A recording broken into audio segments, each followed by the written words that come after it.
hay ciertas cosas que debo dejar terminantemente aclaradas desde el instante mismo en que asumo mis deberes como rector del pueblo dominicano. Los 12 años de Balaguer, represión política.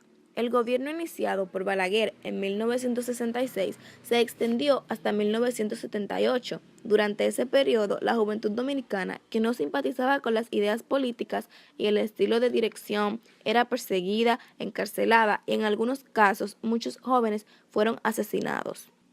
Para tales fines se formó la Juventud Reformista Anticomunista y la Banda Colorada.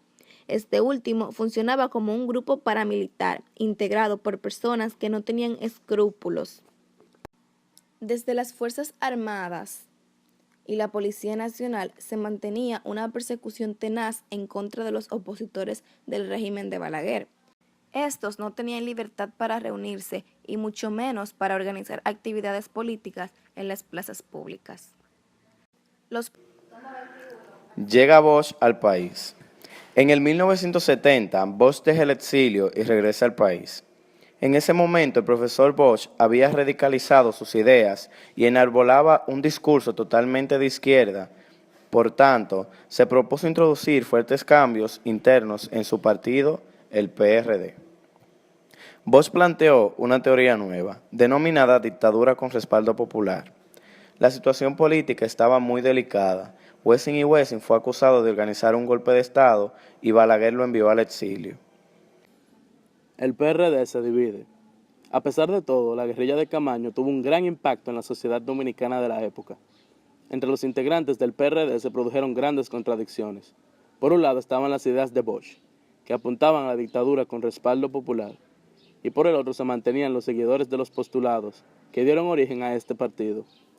Frente a esa situación, el PRD terminó dividido.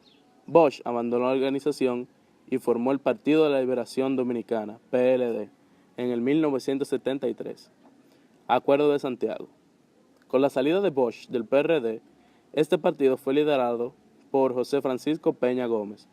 En el 1974, el partido dejó atrás su posición de abstenerse de participar en las elecciones y decide presentar candidaturas en las mismas, por lo que organizaron una alianza con el Partido Quisqueyano Demócrata, PQD, formado por Wessing y Wessing, el Partido Revolucionario Social Cristiano, PRCC, el Movimiento Popular Dominicano, MPD, y el Movimiento de Integración Democrática, MIDA, dirigido por Francisco Augusto Lora, quien fuera vicepresidente de la República en el 1966.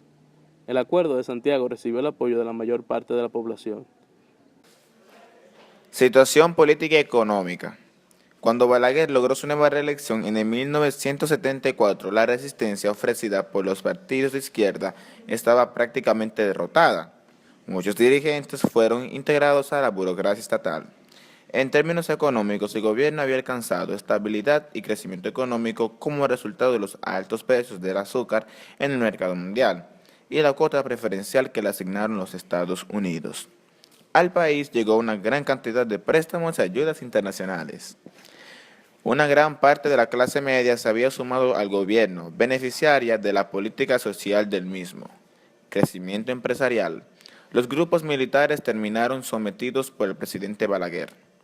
Además, fueron beneficiados por la política social del gobierno. La inversión privada estuvo orientada hacia los sectores mineros y energéticos. Los principales gastos del gobierno se concentraron en la construcción. Sin embargo, Santiago y Santo Domingo concentraron la mayor parte de las inversiones.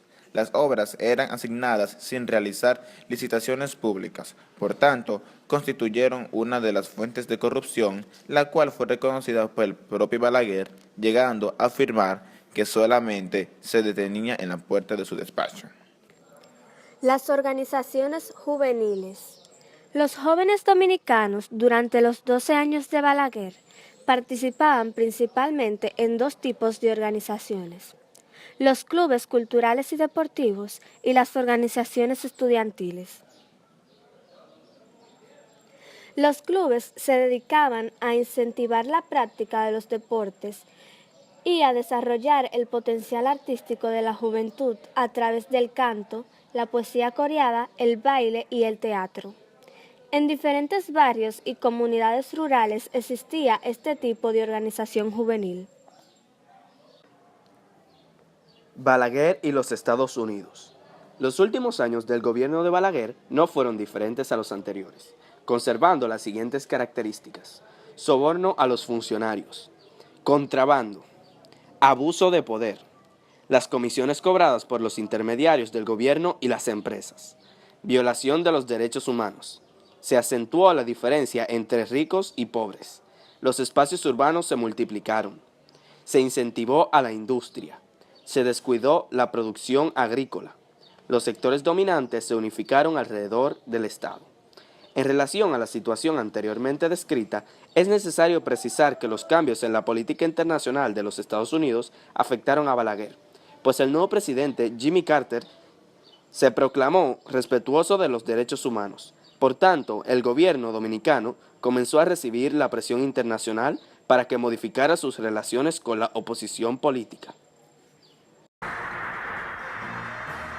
Yo no he venido aquí a ponerme el uniforme y las botas de Trujillo, sino a hacer un nuevo intento, para lograr que esos símbolos de opresión desaparezcan de la vida de todo dominicano.